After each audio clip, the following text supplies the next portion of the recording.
Dans cette vidéo, nous allons voir comment manipuler les variables en Python.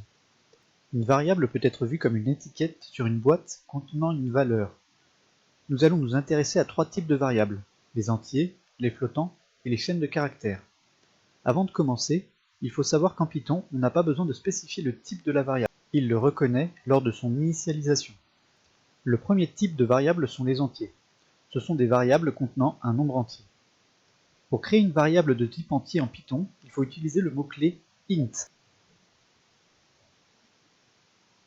Du fait de l'encodage des variables, une variable de type entier ne peut pas prendre un nombre aussi grand que l'on souhaite.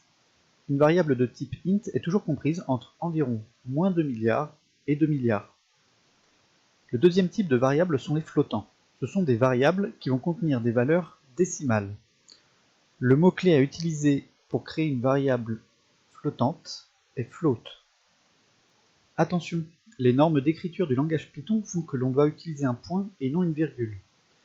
Toujours à cause de l'encodage, on ne peut pas spécifier un nombre infini de chiffres après la virgule, ce qui peut poser de gros problèmes d'arrondi. Par exemple, si je crée une variable a de type float valant 1 tiers, je peux voir que pour l'ordinateur, a vaut 0 puis 16,3 après la virgule, et non 0,33333, etc. jusqu'à l'infini. Par exemple, si j'essaye l'instruction a égale 0.33333, etc. avec un nombre plus grand de 3 que la valeur de a, on peut voir que l'ordinateur nous retourne true, c'est-à-dire que pour lui, a vaut le nombre que je viens d'écrire.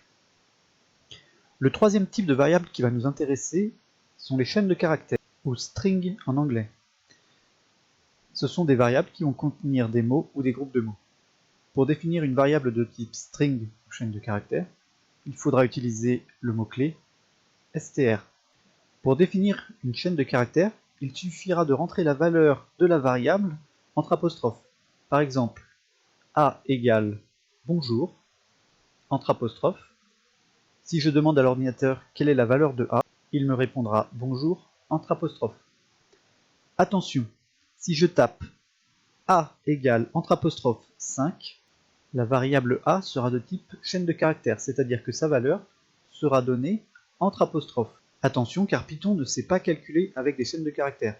Par exemple, si je fais a plus 1, il me retournera une erreur. Par contre, si je redéfinis a avec l'instruction a égale 5, la variable a reprend le type int, et si je donne l'instruction a plus 1, il me retournera bien 6.